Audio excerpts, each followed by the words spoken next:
seat, everyone. A very good morning to all of you. I hope you all are feeling good and great. Akash, I'm really feeling honored to welcome you here. It's a great pleasure to have you here with us. Firstly, we all would like to congratulate you on achieving such a good rank in CSE 2024. So heartiest congratulations to you. Now, without any further delay, let's start with the seminar toppers talk. And now I would like to request Akash to come and share his strategies. Akash, please. Good morning everyone. पहले तो ये बताओ आप में से कौन सा attempt है आप लोगों का? मोस्टली 26 के कौन कौन है यहाँ पे? अच्छा, और 27 के बाद 27, 28, ठीक है, ओके। तो मतलब अभी मेन सबका है, 26 का फोकस है सबका। तो देखो, कुछ चीज़ें जो सबको पता होती है वो मैं नहीं बताऊँगा। मैं इस बात पे फोकस करता हूँ कि मैंने क्या किया, एंड उसके बाद थोड़ी देर मैं बताता हूँ, और उसके बाद फिर आपकी जो क्वेरीज होंगी तो फिर हम उस पर बात करेंगे। अगर आपकी कोई स्पेसिफिक क्वेरी होगी उसके बाद तो वो देखेंगे। एग्जाम स्कीम आप सबको क्लियर ही होगी, प्रीलिम्स मेंस इंटरव्यू, कुछ उसमें नया होगा नहीं। Let's start with prelims. सबसे पहले तो प्रीलिम्स में मेनली आपके कौन कौन से सब्जेक्ट होते हैं? There is polity, there is history, there is geography, there is economy, science and tech, environment, and then there are current affairs. और फिर एक जो आपका मिसलेनियस वाला टॉपिक है, दैट इज एवरीथिंग, जो उसमें कुछ भी आ सकता है। तो फर्स्ट ऑफ ऑल प्रीलिम्स में देयर आर 100 क्वेश्चंस, ओके। तो एक तो ये मिथ हटा दो कि 100 के 100 क्वेश्चन मुझे आने चाहिए या मैं पूरा का पूरा पेपर अटेम्प्ट करके आऊँगा। वो it's a type of harakiri, वो नहीं हो सकता। आपको जनरल स्टडीज आनी चाहिए। You don't have to be a expert of any topic और एक्सपर्ट ऑफ एनी सब्जेक्ट जो आप कर रहे हैं। आपको बेसिक्स क्लियर हैं बहुत अच्छे से, तब तक आप बहुत अच्छा उसमें कर पाएंगे। देखो, जैसे मेरी स्ट्रेटेजी ये होती थी कि देयर आर 4 थिंग्स जो आपको करनी है। सबसे पहले पॉलिटी, ज्योग्राफी, इकोनॉमी और हिस्ट्री, ये 4 सब्जेक्ट आपकी बेसिक्स बुक से क्लियर हो जाते हैं। वेदर आप स्टैंडर्ड बुक पढ़ो, वेदर आप आपकी कोचिंग का मटेरियल पढ़ो, इट डज नॉट मैटर। बात ये है कि एक सोर्स पढ़ना है और उसको रिपीटेडली पढ़ना है। बहुत सारा अपने आप को डाइवर्सिफाई नहीं करना। जैसे मैंने ज्योग्राफी के लिए सिर्फ और सिर्फ 4 किताबें पढ़ी थी, NCERT 11, 12, और 4 किताबें NCERT 11, 12 की जो 2 हैं। एंड उसके बाद मेरे क्लास नोट्स थे, वो मैंने पढ़े थे, एंड उसके अलावा मैंने टेस्ट दिए थे। मेरी ज्योग्राफी की पूरी प्रिपरेशन इतनी थी, भले ही वो प्रीलिम्स की हो, भले ही वो मेंस की हो। सेम अगर आप देखो हिस्ट्री आज भी एक ऐसी चीज़ है जो शायद मेरी कंपैरेटिवली आज भी वीक होगी। तो मॉडर्न हिस्ट्री मैंने पढ़ी थी अच्छे से, और एंशिएंट और मेडिवल हिस्ट्री आज भी मेरी वीक है। वो मैंने सिर्फ और सिर्फ NCERTs और टेस्ट से पढ़ी थी और कहीं से भी नहीं पढ़ी। तो ये आप देख लो कि देयर आर सर्टेन थिंग्स। आप अपनी स्ट्रेंथ्स और अपनी वीकनेसेस रिकॉग्नाइज करो। कुछ आपकी स्ट्रेंथ्स होंगी, कुछ सब्जेक्ट आपको बहुत अच्छे लगेंगे। मेरे लिए that was polity and economy. तो मैं क्या करता था, पॉलिटी इकोनॉमी बहुत अच्छे से पढ़ ली। मतलब आई वाज लाइक कि अगर इनका क्वेश्चन आएगा तो वो गलत नहीं होना चाहिए।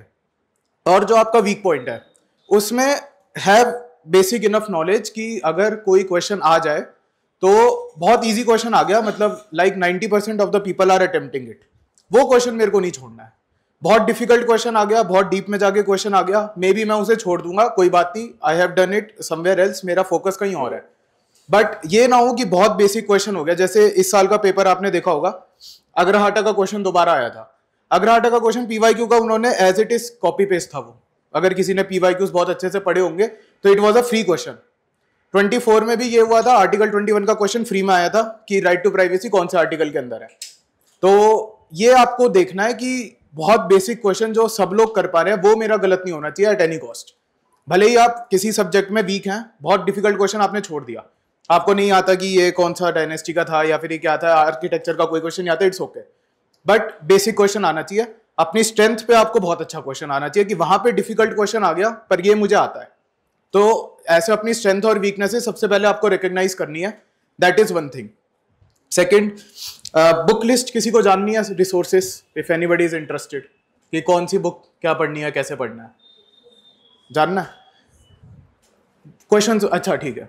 तो देखो, पहले ही बता देता हूँ, polity everybody knows Laxmikanth, but एक चीज है, Laxmikanth is not the only book that will help you. Laxmikanth में केस स्टडीज नहीं है, लक्ष्मीकांत में जुडिशियल प्रेसिडेंट्स नहीं है, एंड लक्ष्मीकांत में कोई भी टॉपिक के प्रोज एंड कॉन्स नहीं है। This is a very good book to understand the constitution की लैंग्वेज कि वो कहना क्या चाहते हैं, बट लेकिन जो क्वेश्चंस आते हैं स्पेशली मेंस में जो क्वेश्चन आते हैं वो आप लक्ष्मीकांत से नहीं कर सकते। उसके लिए you have to study newspaper. मैं न्यूज़पेपर डेली पढ़ता था, इंडियन एक्सप्रेस मैंने पढ़ा ही पढ़ा है, तो वो दैट्स मतलब इतना मान के चलो अगर आपने लक्ष्मीकांत पढ़ रखे और आपने करंट अफेयर्स अच्छे से फॉलो करें तो प्रीलिम्स का क्वेश्चन मेरे हिसाब से नहीं रुकना चाहिए। That is one thing. उसके बाद सेकंड आएगा आपके जो मटेरियल आपको मिलता है, उसमें यूजुअली केसेस कवर्ड होते हैं जो लक्ष्मीकांत में कवर्ड नहीं होते। तो आपको सारे जुडिशियल प्रेसिडेंट्स पढ़ने हैं, उनकी कंपाइलेशन आपको ऑनलाइन भी मिल जाएगी, आप सर्च करोगे तो दैट इज वन वे, या फिर जब आप न्यूज़पेपर्स पढ़ोगे वहां से आपको मिल जाएगा।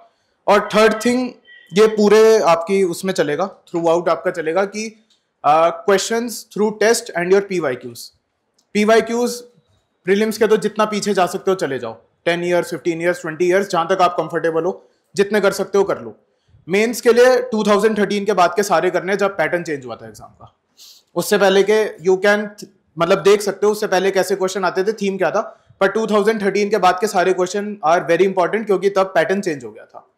तो ये आपको याद रखना है। एंड लास्ट रिसोर्स जो आपका सबके लिए कॉमन होगा, जो मेरे लिए कॉमन था, that was my test series.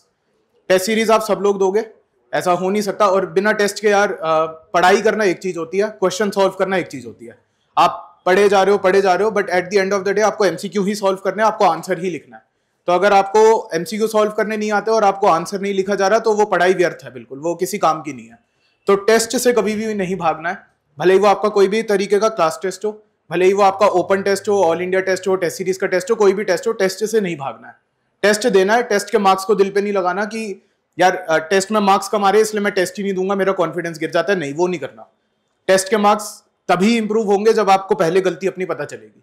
तो टेस्ट से बिल्कुल नहीं भागना है। क्वालिटी आपकी हो जाएगी। ज्योग्राफी एनसीईआरटी 11th 12th की वो सबको पढ़नी है, and your class notes will suffice, आपका जो मटेरियल होगा that will suffice. And then again newspaper में ज्योग्राफी का कम ही आता है मोस्टली, ज्यादा आता नहीं। एंड योर करंट अफेयर्स, कुछ अगर नया आ गया, कोई नई चीज आ गई, वो इन्वायरमेंट और ज्योग्राफी के करंट अफेयर्स इंटरलिंक्ड होते हैं, वो आपको वहां से पढ़ना है। Then history is like something जो सबसे अलग सब्जेक्ट है।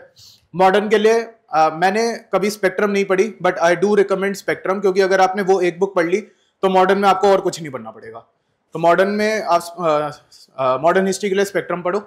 Ancient, medieval and art and culture, उसके लिए योर ज्योग्राफीज, योर एनसीईआरटीज, जो आपकी ओल्ड एनसीईआरटीज है, जो आपकी न्यू एनसीईआरटीज है, वो आपको पढ़नी है।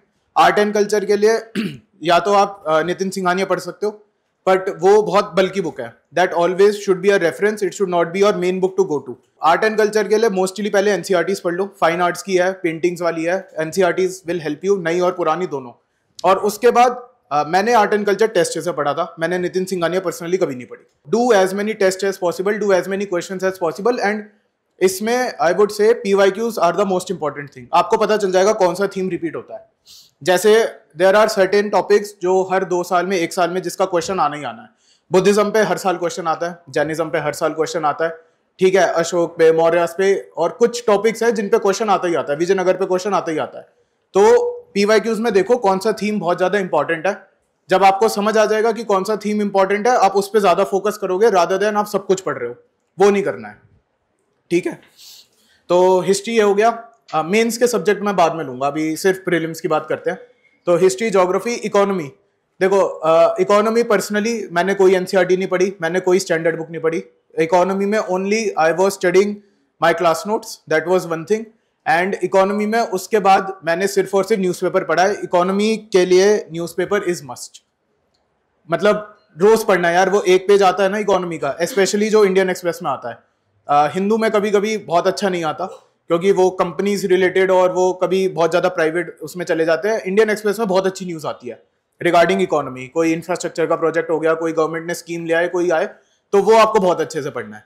देन योर इकोनॉमिक सर्वे हो गया, बजट हो गया, इनकी समरीज पढ़नी है। Never go with the whole document. आपके पास कभी इतना टाइम नहीं होगा कि आप 500 पेज का पूरा डॉक्यूमेंट पढ़ने बैठोगे इकोनॉमिक सर्वे का और उसे समझ लोगे। रादर कोई दूसरा मेरे लिए पढ़ रहा है, उसने मेरे लिए अगर 70-80 पेज की समरी बनाई है, मैं उसे 2 बार ही पढ़ूंगा रादर देन मैं 500 पेज का पूरा इकोनॉमिक सर्वे पढ़ूं और मुझे कुछ भी याद ना रहे उसमें से। तो वो आपको नहीं करना। If somebody is doing some work for you, उसका फायदा उठाओ यार। ऐसा नहीं है कि सब कुछ आपको खुद ही करना है, अपना एफर्ट मिनिमाइज करना है। मैंने क्या किया था, इकोनॉमिक सर्वे, क्योंकि मेरे इंटरव्यू के टाइम पे ही आ गया था और तब कोई समरी नहीं आई थी, तो एक there is a software like notebook LM, तो वो अगर आप देख सकते हो तो देख लेना, ये गूगल का सॉफ्टवेयर है एक।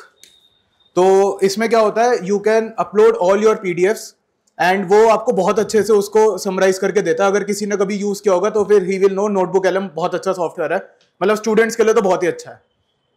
तो यूज़ AI, ChatGPT यूज़ करो, जेमिनी यूज़ करो, जिसमें भी आप कंफर्टेबल हो, यूज़ देम, वो बहुत अच्छे से आपको हेल्प करेगा, स्पेशली इन इकोनॉमी के PYQs देखो, once you are through with your basics, बहुत ज़्यादा वो डिटेल में क्वेश्चन पूछते नहीं है, दे ओनली आस्क कि क्या न्यूज़ में हो रहा है और क्या आपके बेसिक टॉपिक्स हैं, जो आपके बेसिक कॉन्सेप्ट्स हैं, मॉनेटरी पॉलिसी क्या है, फिजिकल पॉलिसी क्या है, बजट, एक्सटर्नल सेक्टर, वो सब आपको पढ़ना होता है।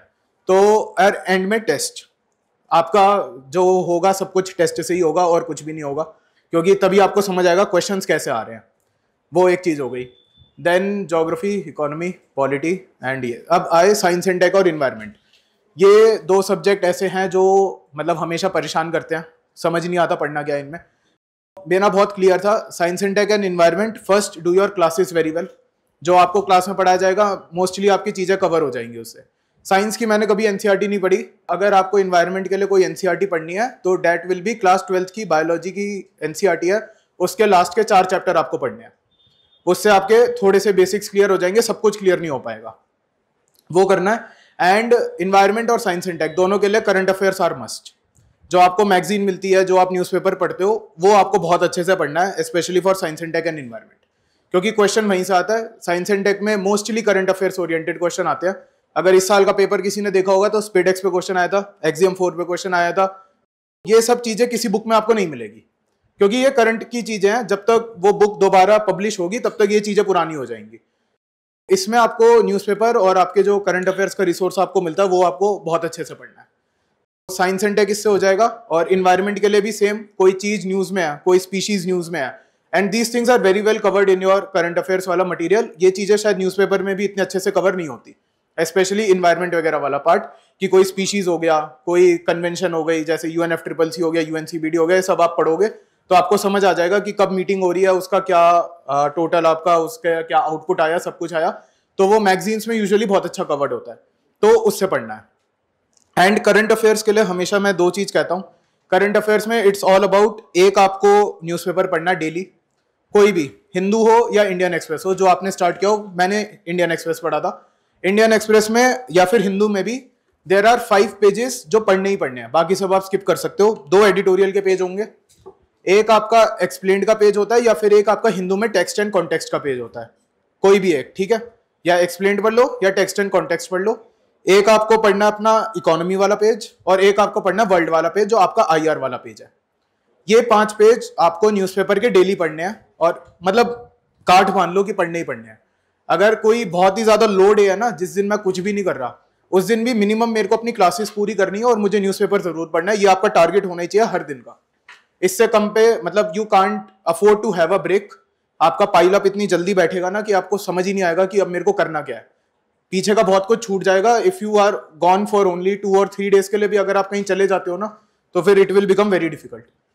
न्यूज़पेपर के ये 5 पेज रोज पढ़ने हैं, and then your current affairs की कंपाइलेशन हर महीने आती है, उसको बहुत अच्छे से पढ़ना है, मतलब it will help you a lot. और अगर आप न्यूज़पेपर्स में कंसिस्टेंट हो ना, that compilation will be like a revision for you. उसमें आपको कुछ नया मिलेगा नहीं बहुत ज्यादा, क्योंकि जब आपको उसमें देखोगे ना कि ये टॉपिक आया है, यू विल बी लाइक कि ये टॉपिक मैं पहले न्यूज़पेपर में पढ़ चुका हूँ। अगर आप न्यूज़पेपर में कंसिस्टेंट हो तो मैगजीन आपको बहुत जल्दी खत्म हो जाएगी, मे बी आप अपने जो नए टॉपिक्स होंगे उस पर ज्यादा फोकस कर पाओगे, रादर की वो 100-150 पेज की पूरी मैगजीन आप बिल्कुल स्क्रैच से पढ़ रहे हो, that won't help you. And editorials definitely पढ़ने हैं, वो मेंस के लिए बहुत ज्यादा इंपॉर्टेंट है। आपको लगे प्रीलिम्स के लिए इंपॉर्टेंट नहीं है, पर लेकिन मेंस के लिए जो एडिटोरियल होते हैं वो सबसे ज्यादा इंपॉर्टेंट होते हैं, वहीं से आपका ओपिनियन बनता है। तो ये science and tech, environment and current affairs. Now अगर हम देखें मेंस वाइज, अगर हम आ जाए प्रीलिम्स में, तो मोस्टली यही है। एंड प्रीलिम्स में practice as many questions as you can. जब आप टेस्ट सीरीज लगाना शुरू करोगे या फिर जब भी आप दोगे, मतलब मैं तो ये करता था, अपनी जो टेस्ट सीरीज हो रही है वो तो देनी ही देनी है, मैं मार्केट से टेस्ट लेकर आता था, मैं वो देता था। आई गेव अबाउट 60-70 टेस्ट 2-2 घंटे के 100-100 क्वेश्चन वाले बिफोर माई एक्चुअल प्रीलिम्स का एग्जाम। एंड एक चीज सी सेट में किस किस को परेशानी आ रही है? सबको आ रही है चलो, तो देखो सी सेट में मैं बताता हूँ, मेरा बहुत स्ट्रांग था यार, मैंने कभी नहीं पढ़ा सी सेट के लिए, मैं सिर्फ टेस्ट दिए थे, मैंने कुछ भी नहीं करा सी सेट में उसके अलावा। बट अगर आपका वीक है तो पहले तो अपने बेसिक्स क्लियर करो, देन सी सेट में प्रिपरेशन में घुसने से पहले go through all of the PYQs इन उल्टा फॉर्मेट। पहले 24 का, 23 का, 22 का ऐसे पेपर देखना स्टार्ट करो सी सेट का, एंड ट्राई टू रिकॉग्नाइज कि आपकी स्ट्रेंथ क्या है, आपकी वीकनेस क्या है। आपको क्वेश्चन पेपर और आंसर की दोनों यूपीएससी की ऑफिशियल देखनी है, आपको किसी और चीज की नहीं देखनी। यूपीएससी की ऑफिशियल आंसर की आती है, उनकी वेबसाइट पर अवेलेबल होती है, और ऑफिशियल क्वेश्चन पेपर वेबसाइट पर अवेलेबल होता है। तो सबसे पहले आपको क्या करना है, वेबसाइट पे जाना है, क्वेश्चन पेपर डाउनलोड करना है और उनकी ही आंसर की डाउनलोड करनी है। पहले पेपर खुद लगाना है कि ये सी सेट का पेपर मैंने लगाया, अब उसमें ये देखना है कि मेरी स्ट्रेंथ कौन सी है, मेरी वीकनेस कौन सी है। शायद किसी का कॉम्प्रिहेंशन बहुत अच्छा होगा, वो कॉम्प्रिहेंशन उसके लिए बहुत अच्छी बात है, चलो मेरा कॉम्प्रिहेंशन स्ट्रांग है, मेरे आंसर्स मैच कर रहे हैं। किसी का क्वांट बहुत अच्छा होगा, किसी का मैथ्स बहुत अच्छा होगा। Recognise these things. जो आपका स्ट्रांग पॉइंट है वो बहुत अच्छी बात है, उसके लिए प्रैक्टिस करो। जो आपका वीक पॉइंट है, स्टार्ट गिविंग 15-20 मिनट्स डेली अभी से, तब आपको सी सेट में it will become very easy, जब तक आपका ओरिजिनल एग्जाम जब आपके पास आएगा। एंड सी सेट में एक चीज होती है कि आपको ये नहीं देखना कि मेरे को कौन सा क्वेश्चन करना है, सी सेट में इट्स लाइक कौन सा क्वेश्चन मुझे छोड़ना है, ठीक है ना। सी सेट में 80 क्वेश्चन आते हैं, even if you get 40 question overall आप करके आए हो, और 40 में से अगर आप 35 के लिए भी श्योर हो कि ये मेरा आंसर ठीक है, आप थ्रू हो सी सेट में। आपको 67 मार्क्स लाने, आपको बहुत ज्यादा मार्क्स नहीं लाने वहां पे, it's just a qualifying paper, 33% है। आप 50 क्वेश्चन भी टारगेट करोगे, आपके 40 भी ठीक होंगे, तब भी आप पार कर जाओगे उसे। सी सेट में आपको स्मार्टली खेलना है कि मैं अपना टाइम कौन से क्वेश्चन पे दूं उस 2 घंटे में, और वो आपको पता चलेगा जब आप टेस्ट दोगे, जब आप मॉक्स दोगे। सी सेट के लिए जितने मॉक्स, जितने जीएस के मॉक्स होंगे, आपका सिमुलेटर टेस्ट होता है यूजुअली, उसमें एक जीएस का टेस्ट भी होगा, एक सी सेट का भी होगा। तो जीएस का दो, उसके बाद सी सेट का दो, जितने टेस्ट दे सकते हो उतने दो, and play on your strengths and strengthen your weaknesses. Strength मेरी है कि मेरे को रीडिंग कॉम्प्रिहेंशन मेरा बहुत अच्छे से होता है, मैं वो सारे करके आऊंगा, भले ही मेरे को लगे कि ये नहीं आता। फिर मैं मैथ्स के बहुत बेसिक क्वेश्चन कर लूंगा, मैं देख लूंगा कि कौन सा थीम रिपीट हो रहा है, जैसे कि हर साल वो मिक्सचर वाला क्वेश्चन रिपीट होता है, हर साल वो स्टेटमेंट वाले क्वेश्चन रिपीट होते हैं, वो रीजनिंग वाले क्वेश्चन रिपीट होते हैं।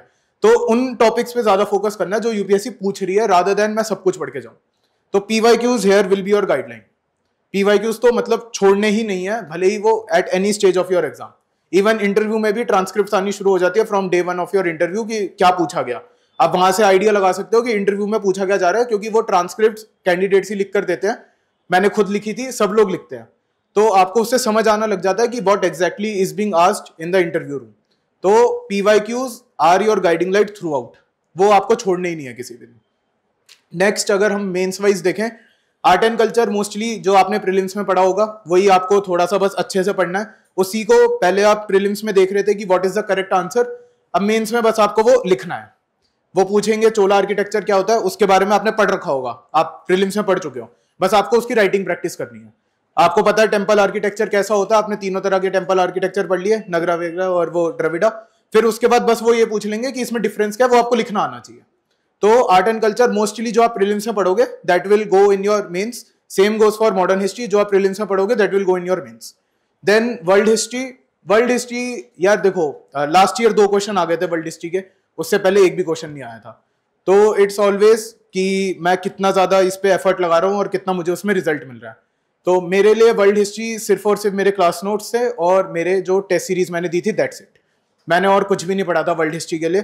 तो बेसिक टॉपिक्स आपके सारे क्लियर होने चाहिए वर्ल्ड हिस्ट्री में। जैसे कुछ टॉपिक्स हैं जिसपे क्वेश्चन आता ही आता है, अगर क्वेश्चन आए तो फ्रेंच रेवोल्यूशन हो गया, रशियन रेवोल्यूशन हो गया, अमेरिकन रेवोल्यूशन है, वर्ल्ड वॉर्स है, नाजिज्म, फैसिज्म, कोल्ड वॉर, ये सारी कुछ चीजें हैं जिन पे क्वेश्चन पहले पूछ चुके हैं और जो अच्छे टॉपिक्स है वर्ल्ड हिस्ट्री के, जो एक कैंडिडेट को आने चाहिए। इन पे ज्यादा फोकस करना है रादर देन कि आप सब कुछ पढ़ने लग जाओ वर्ल्ड हिस्ट्री में। तो ये बात याद रखनी है। देन ज्योग्राफी सेम, जो प्रीलिम्स में पढ़ोगे that will go into your mains. उसमें कुछ नया आपको मिलेगा नहीं, बस वही है जो आपने पहले पढ़ा वो आपको लिखना आना चाहिए। अगर क्वेश्चन आ रहा है कि साइक्लोन क्या होते हैं, आपने पढ़ रखा है साइक्लोन प्रीलिम्स में क्या होता है, बस आपको वहां पे लिखना है कि साइक्लोन होता क्या है, इतना ही चेंज आएगा और कुछ भी नहीं आएगा। सेम अब GS2 पे आ जाते हैं। पॉलिटी की बात मैं पहले ही कर चुका हूँ, Laxmikanth for your prelims. And उसके बाद जो भी आपकी होगी वो आंसर राइटिंग होगी कि ये कैसे हो रहा है। जैसे क्वेश्चन अगर लास्ट ईयर किसी ने देखा हो, देयर वाज अ क्वेश्चन कि पार्लियामेंट्री सुप्रीमेसी या फिर कैबिनेट की सुप्रीमेसी में क्या डिफरेंस है और इंडिया में ये चल रही है या नहीं चल रही। तो आपको पता है कैबिनेट क्या है, आपको पता है पार्लियामेंट्री सुप्रीमेसी क्या होती है, आपको पता है कॉन्स्टिट्यूशनल जो हमारे पास है कि हमारे जो सिस्टम है कॉन्स्टिट्यूशन इज द सुप्रीम, आपको ये सारी चीजें पता है। अब आपको ये पता होना चाहिए कि लिखना कैसे है। सैडली ये लक्ष्मीकांत में नहीं है। लक्ष्मीकांत में आपको ये चीज नहीं मिलेगी कि ये चीजें कैसे पढ़नी है, इनके आंसर कैसे लिखने हैं। वहां पे आपकी सबसे ज्यादा तो जो आंसर राइटिंग जो आप करोगे that will help. Model answers जब आप पढ़ोगे जो आपको मिलते हैं टेस्ट के साथ, वो आपको हेल्प करेंगे। And your editorials and your newspaper, वो बहुत ज्यादा हेल्प करेगा, क्योंकि मोस्टली एडिटोरियल्स में क्या होता है, एक दिन कोई उस टॉपिक के बारे में पॉजिटिव लिखेगा, अगले दिन ही कोई उस टॉपिक के बारे में नेगेटिव लिख रहा होगा। अगर कोई न्यूज़पेपर फॉलो करता है तो उसने ये पैटर्न ऑब्जर्व कर लिया होगा अभी तक। क्योंकि जब मैं पढ़ रहा था, जैसे 2-3 महीने पहले वक्फ बहुत उसमें था न्यूज में, हर रोज ये होता था कि वक्फ क्यों होना चाहिए, कि हमारा बिल कितना अच्छा है, और क्यों नहीं होना चाहिए, कि इस बिल में गलतियां क्या है। अगर आपने वो पढ़ लिया ना, वो आपको किसी बुक में नहीं मिलेगा, बट वो पॉइंट आपको वहां से एक्सट्रैक्ट करने हैं। और एडिटोरियल्स की सबसे अच्छी चीज यही होती है कि वो दोनों तरफ आपको दिखाते हैं, बस आपको कंसिस्टेंट होना पड़ेगा। आप एक दिन पढ़ोगे, आप सिर्फ एक ओपिनियन पढ़ के छोड़ दोगे तो आपका बायस बन जाएगा कि ये तो बहुत अच्छा है। आप 2-3 दिन लगातार पढ़ोगे ना, आप उसका पॉजिटिव पढ़ोगे, उसका नेगेटिव पढ़ोगे, आपका बायस अपना हट जाएगा कि ये टॉपिक अच्छा भी है, ये टॉपिक बुरा भी है। और मेंस में आपको यही करना है। Mains is all about balance. Mains में और कुछ भी नहीं है। मेंस में जहां आपने एक्सट्रीम व्यू पॉइंट लिया, आपके मार्क्स कट जाएंगे। आपको मेंस में बिल्कुल बीच में रहना है। आप अपना व्यू पॉइंट दिखा सकते हो कि मैं इस तरफ ज्यादा टिल्ट होता हूं, बट वो क्यों टिल्ट होता हूं, और ये टिल्ट है पर मेरे को ये पता है कि इसके साथ ये गलतियां हैं, तो ये चीज आपको पता होनी चाहिए। तो वहां पे editorials and your newspaper will help you. Same governance is mostly current affairs based. जो अच्छा हाँ, एक चीज, मेंस में syllabus is very well defined. अगर मेंस का सिलेबस काफी अच्छा डिफाइंड है एज कंपेयर टू प्रीलिम्स। हर एक कीवर्ड के नोट्स आपके रेडी होने चाहिए जो मेंस के सिलेबस में लिखा हुआ है। अगर मेंस के सिलेबस में लिखा हुआ है एसएचजी लिखा हुआ है, तो एसएचजी के आपके नोट्स कवर्ड होने चाहिए। अगर मेंस के सिलेबस में बेसिक स्ट्रक्चर डॉक्ट्रिन लिखी है, तो उसका आपका 2 पेज का नोट कवर होना चाहिए कि ये तो सीधा का सीधा कीवर्ड है फ्रॉम द सिलेबस, इसका क्वेश्चन मेरा गलत नहीं हो सकता। तो जो कीवर्ड लिखा हुआ है, and it goes for each and every paper, आपका भले ही वो ऑप्शनल हो, भले ही वो आपका जीएस हो, कुछ भी हो, जो कीवर्ड लिखा हुआ है उसके आपके 2-3 पेज के नोट्स हमेशा बने हुए होने चाहिए। That is non negotiable. आप ये नहीं कर सकते कि स्टैटिक क्वेश्चन आया, मुझे नहीं पता था, अगर वो वहां पे लिखा हुआ है, जैसे वहां पे लिखा हुआ है वल्नरेबल सेक्शंस, तो आपको पता होना चाहिए वल्नरेबल सेक्शन कौन कौन से हैं, उनकी क्या क्या हमारे पास स्कीम्स है, वो सब कुछ आपका कवर्ड होना चाहिए। That is very well defined in your syllabus. Current affairs is a different thing. कोई अपडेट आ गया, कोई आउट ऑफ बॉक्स क्वेश्चन आ गया, ओके, वो सबके लिए अलग है। बट सिलेबस का क्वेश्चन अगर आप गलत करके आ रहे हो, दैट इज मतलब वो गलत बात है, वो नहीं होना चाहिए। ये आपको याद रखना। गवर्नेंस में सेम, सबसे पहले जो सिलेबस में लिखा हुआ है उन सारे कीवर्ड्स के नोट्स बनाने हैं। 2 से 3 पेज के कीवर्ड्स के नोट्स रेडी होने चाहिए आपके before you are going for your mains, और वो रिवाइज्ड होने चाहिए बार बार। एंड उसी में आपको एडिशन करनी है कि जैसे मैं ट्राइबल पढ़ रहा हूँ, मैंने ट्राइब्स को पढ़ा, they are a vulnerable section, तो मैंने बेसिक्स पढ़ लिए, मेरे पास कॉन्स्टिट्यूशनल प्रोविजंस क्या है, मेरे पास स्टैट्यूटरी प्रोविजंस क्या है, सब कुछ मैंने पढ़ लिया। देन अगर कल गवर्नमेंट आके कोई नई स्कीम इंट्रोड्यूस करती है, तो मेरे को कुछ नहीं करना, मेरे को सिर्फ और सिर्फ अपने नोट्स में जाना है। मैं अपना एक पेज इंसर्ट करूंगा और मैं उस पर लिख दूंगा ये स्कीम आई, ये इसका ऑब्जेक्टिव है और ये इसके मेजर पॉइंट्स है, दैट्स इट। वो आपके इंटीग्रेटेड नोट्स बन गए, वो आपको वहां पे करना है। इसमें गवर्नेंस इतने में ही खत्म हो जाएगा। देन सोशल जस्टिस, अच्छा इंडियन सोसाइटी रह गया पेपर 1 में। पेपर 1 में इंडियन सोसाइटी, यार उसकी वेटेज बढ़ती जा रही है। लास्ट ईयर भी 6 से 7 क्वेश्चन इंडियन सोसाइटी के आए थे 20 में से, तो दैट इज समथिंग जो अब आप इग्नोर नहीं कर सकते थे। तो उसके लिए कोई भी एक बुक अच्छी सी, जैसे एक राम कपूर की बुक आती है, वो क्या नाम है उनका, राम सिंह, या फिर वो देख लेना, एक उनकी बुक आती है। देन योर क्लास नोट्स जो आप पढ़ोगे क्लास में, that will be very good. And then again answer writing practice. आपको जैसे जैसे आप क्वेश्चन लिखना स्टार्ट करोगे ना, जैसे उसमें भी आई वुड से इंडियन सोसाइटी में भी सिलेबस बहुत अच्छे से डिफाइंड है। उसमें भी लिखा हुआ है कि आपको सेक्युलरिज्म पढ़ना है, आपको कम्युनलिज्म पढ़ना है, आपको वो रीजनलिज्म पढ़ना है, आपको सब कुछ पढ़ना है, आपको वो सब चीजें उसमें लिखी हुई है अच्छे से। तो अगर आप उतना भी पहले अपना बेसिक बना लो एंड देन यू अपने नोट्स पढ़ लो और फिर उसके बाद आंसर राइटिंग कर लो, तो इंडियन सोसाइटी मोस्टली आपकी वहां पे कवर हो जाएगी। बट वही है कि आपको बहुत ज्यादा डाइवर्सिफाई नहीं करना, एक बार ही पढ़ लिया, आंसर राइटिंग प्रैक्टिस पे ज्यादा फोकस करना है कि मैं आंसर कितना अच्छा लिख पा रहा हूँ। और मॉडल आंसर से वैल्यू एडिशन करो।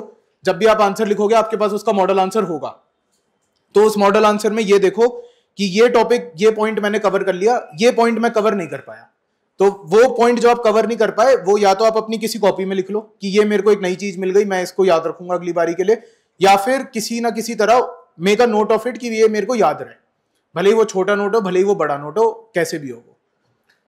उसके बाद गवर्नेंस हो गया। Then social justice same Indian society के साथ आपका कवर हो जाता है वो, and I R is all current affairs.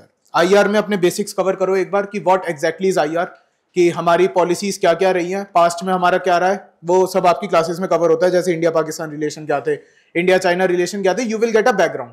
But question यहां से आए उसकी प्रोबेबिलिटी बहुत कम होती है कि that they are asking questions based on historical perspective, specially in I R. Question सारे आई आर के करंट अफेयर से आएंगे, 1-1.5 साल के करंट अफेयर से ही आई आर होगा। दैट इज ये मतलब I R is very dynamic subject.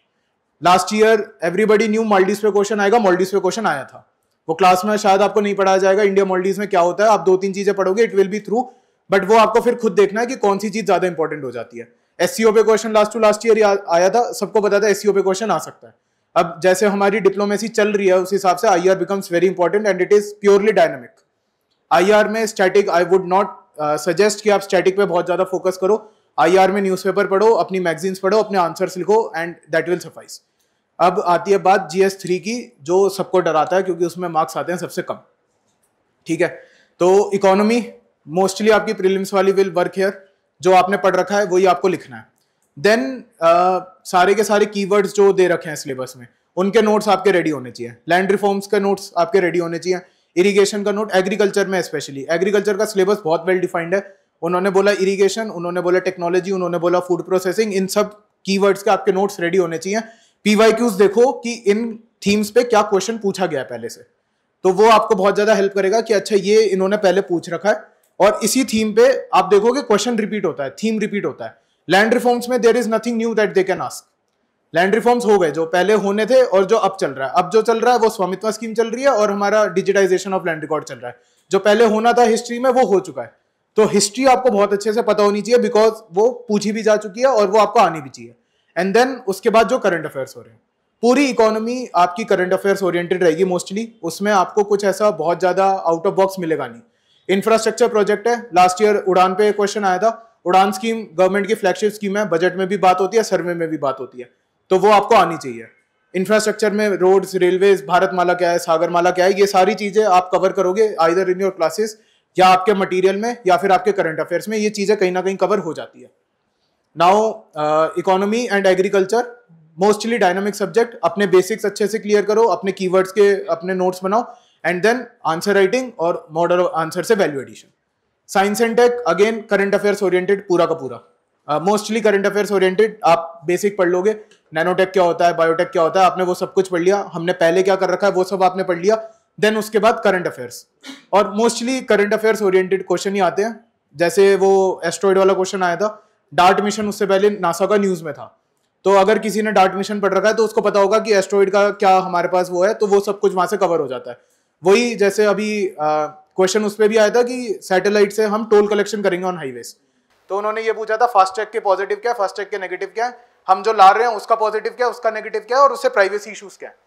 ये सब न्यूज़पेपर में एक्सप्लेन्ड पेज में ऐसी का ऐसी आया हुआ था जहां तक मुझे याद है। तो करंट अफेयर्स वही, environment mostly current affairs, and जो आपके स्टैटिक टॉपिक उसमें लिखे हुए हैं, जैसे उसमें पॉल्यूशन लिखा हुआ है, सारे तरह के पॉल्यूशन पढ़ लो, एयर, सॉइल, वाटर, जितने भी आपको पता है, लाइट पॉल्यूशन, वो सारे के सारे पढ़ लिए। EIA उसमें लिखा हुआ है, इन्वायरमेंटल इंपैक्ट असेसमेंट आपका रेडी होना चाहिए। EIA क्या है, EIA में क्या क्या हो रहा है, क्या हमारे पास उसमें गलतियां हैं, क्या हम उसमें अच्छा कर सकते हैं, ये सारा आपको उसमें EIA के लिए आपको पता होना चाहिए। That goes for environment. Internal security, internal security में आपको सबसे पहले बेसिक्स बहुत अच्छे से क्लियर होने चाहिए आपके, कि नक्सलिज्म क्या है और ये सारी चीजें क्या है, सेपरेटिज्म क्या है, टेररिज्म क्या है, जो उसमें कीवर्ड्स लिखे हुए हैं। अगेन सिलेबस बहुत अच्छे से डिफाइंड है कि वहां पे लिखा हुआ है कि डेवलपमेंट और जो हमारे पास वो होता है, मेरे को याद नहीं आ रहा, वो पहला टॉपिक ये है कि डेवलपमेंट एंड डिपेंडेंसी कुछ ऐसे है कि दोनों चीजें कैसे कैसे एक दूसरे से लिंक्ड है। ऑर्गेनाइज्ड क्रिमिनल ग्रुप क्या होता है, टेररिज्म क्या होता है, और उसमें सब कुछ लिखा हुआ है, उसमें सोशल मीडिया। तो ये सारी चीजें आपकी क्लासेस में कवर हो जाएंगी। You will be very through कि अच्छा ठीक है ये मैंने क्लास में पढ़ रखा है, आपके नोट्स उसमें रेडी होंगे। देन अगेन करंट अफेयर्स उसमें, कि अब इसमें से चीजें इंपॉर्टेंट कौन सी है, कि जैसे terrorism, this year it's very well expected कि टेररिज्म का क्वेश्चन कहीं ना कहीं पक्का आएगा ही आएगा। ठीक है, तो जैसे सेम क्वेश्चन है, last year there was a news कि the terrorism is shifting from Kashmir valley to Jammu region. तो आपने टेररिज्म तो पढ़ लिया, पर लेकिन अब न्यूज क्या है कि why is it shifting away, वो आपको कोई पढ़ाएगा नहीं। अब वो आपको खुद से पढ़ना है, वो आपको न्यूज़पेपर में पढ़ना है। वो आपको कोई ये बताने नहीं आएगा कि देखो अब ये IR का नया क्वेश्चन आ गया। वंस आपका सिलेबस खत्म हो जाएगा, you are on your own. ये आपको खुद ही पढ़ना है, वो आपको मैगजीन में पढ़ो या वो आपको न्यूज़पेपर में पढ़ो, वो कहीं ना कहीं आपका कवर हो जाएगा। कोई गवर्नमेंट की स्कीम है, जैसे वाइब्रेंट विलेजेस स्कीम आई थी, that was along the China border के जितनी भी स्टेट्स हैं वहां पे हम वो स्कीम चला रहे हैं, तो वो भी it is all a part of internal security.